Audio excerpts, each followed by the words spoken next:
बेटी को विवाह करके विदा करते हैं ना, उस समय कितना दर्द होता है, कितना तकलीफ होती है, केवल माँ ही समझ सकती है।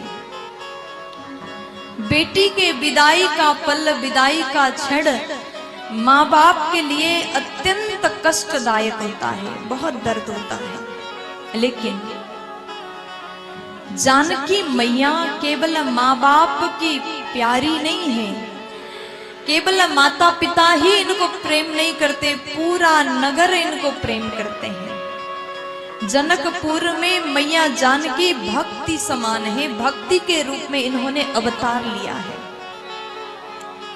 आज जैसे मैया को विदाई करने का पल आया, पुनि पुनि सिय गोद करी ले, जानकी जी छोटी हैं अभी।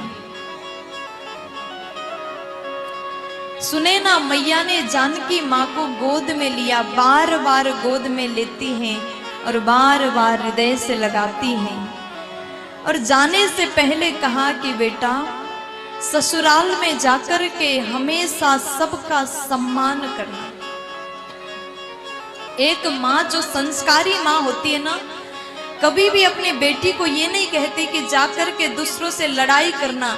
अगर तुम्हारी सास या फिर जेठानी देवरानी एक भी तुम्हें गाली दे तो पलट करके तुम भी देना। कभी भी अच्छी माँ नहीं ज्ञान देती है ऐसा।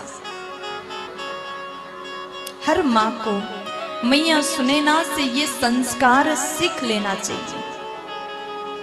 सुनैना मैया सीता जी को समझाती है, देवी बेटी, अपने जीवन में नारी धर्म का पालन सर्वथा करना। जीवन में सबसे बड़ा दान होता है कन्यादान। धन्य है महाराज जनक, जिन्होंने जानकी जैसी, सीता जैसी बेटी को पाया और आज जानकी माँ का कन्यादान करने का सौभाग्य उनको प्राप्त हो रहा है। हम कन्यादान करके भेज रहे हैं, जाकर के हमारे सम्मान का ध्यान रखना। देखो, बेटी को केवल एक कुल के लिए नहीं सोचना, दो दो कुल का सम्मान का ध्यान बेटी को रखना पड़ता है।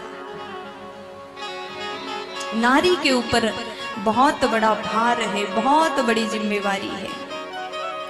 मैया बोली कि सर्वथा अपने सास ससुर और पति के आदेश का पालन करना। जब भगवान शंकर के साथ में विवाह हुआ था मैया भवानी का, तो उस समय जब मैना मैया अपनी बेटी को सिखा रही थी, समझा रही थी, उस समय सास ससुर के बारे में नहीं कहा था, क्योंकि भगवान शंकर के माता पिता ही नहीं थे।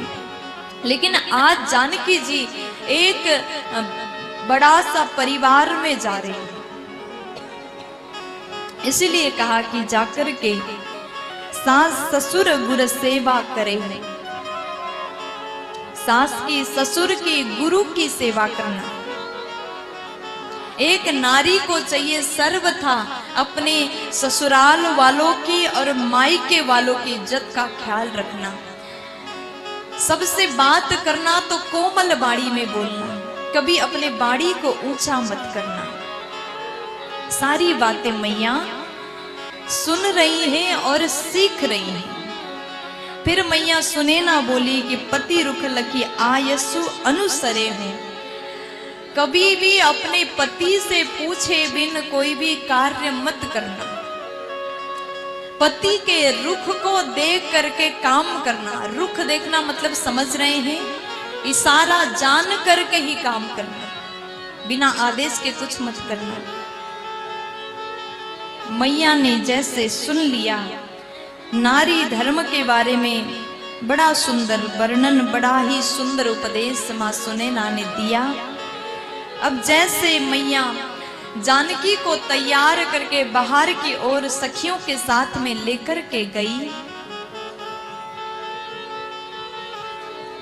महाराज जनक बेटी को अभी इतने जल्दी भेजना नहीं चाहते, लेकिन विवाह किया है तो भेजना भी जरूरी है। विवाह के पश्चात अगर बेटी मायका में रहे ना, मायके में रहे, तो लोग कहने लग जाते अरे कब जाएगी, कितने दिन हो गए आए हुए, कब जाना है। ये सब कोई पूछते, चाहे कितने बड़े भी परिवार हो, ये सवाल हर किसी के जीवन में आता है। रानी हो चाहे राजकुमारी हो, ये सवाल तो आता ही है। राजा जनक महाराज दशरथ से कहते हैं अभी मत जाइए, लेकिन वहां की सेवा को देख करके महाराज दशरथ भी जाना नहीं चाहते। राम जी आए रनिवास में और आकर के अपनी सास से कहते हैं मैया वापस जाना चाहते हैं, राजा जाना चाहते हैं, ये नहीं कहा। राव अवधपुर चाहत सिधाए, राजा को जाना है, मेरे पिता को तो यहाँ मन लग रहा है, मेरे पिताजी दशरथ जी को तो मन यहाँ पर लग रहा है। देखो आप किसी के यहाँ जाओ, बहुत ज्यादा प्रेम मिले, बहुत ज्यादा सम्मान मिले, तो वहां से जाने का मन नहीं करता। महीना 2 महीना 4 महीने आप रह सकते हो। अगर व्यक्ति को प्रेम मिल जाए तो वहां पर बुरा नहीं लगता। लेकिन जनकपुर में प्रेम तो अपार मिल रहा है, मिथिला का प्रेम, जनकपुर का प्रेम, वहां का सम्मान बात ही अलग है। राजा दशरथ का भी मन लग गया है, लेकिन राजा होने के नाते अपने राज्य में वापस लौटना जरूरी है। अगर राजा नहीं लौटते तो अयोध्या को कौन संभालता। इसलिए यहां राम ने क्या कहा, राव अवधपुर, राजा जाना चाहते हैं, मेरे पिता जाना नहीं चाहते। मां हम इसलिए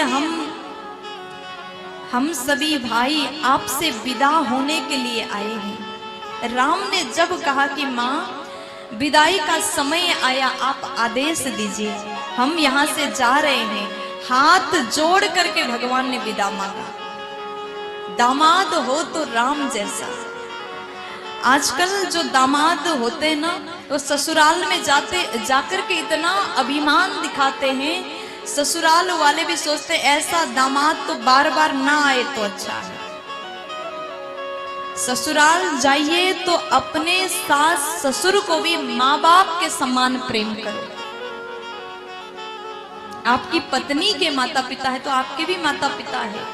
जिस प्रकार से एक बेटी सास ससुर को अपने माँ बाप मानते हैं ना, उसी प्रकार दामाद को भी चाहिए अपने सास ससुर को माँ बाप मानना।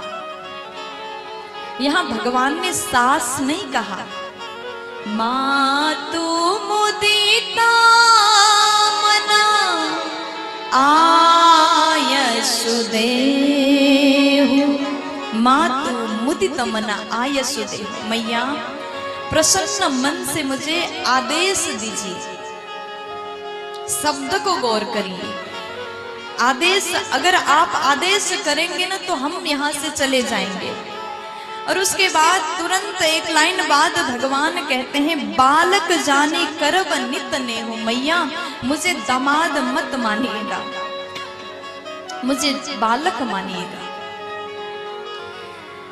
जिस प्रकार से राम जी ने अपने सास से व्यवहार किया, जो सम्मान अपने सासू मैया को दिया, उसी प्रकार दुनिया का हर दामाद अपने सास से प्रेम करने लगे, अपने सास को माँ मानने लगे, तो माँ बाप कितने खुश हो जाते, जरा कल्पना करिए।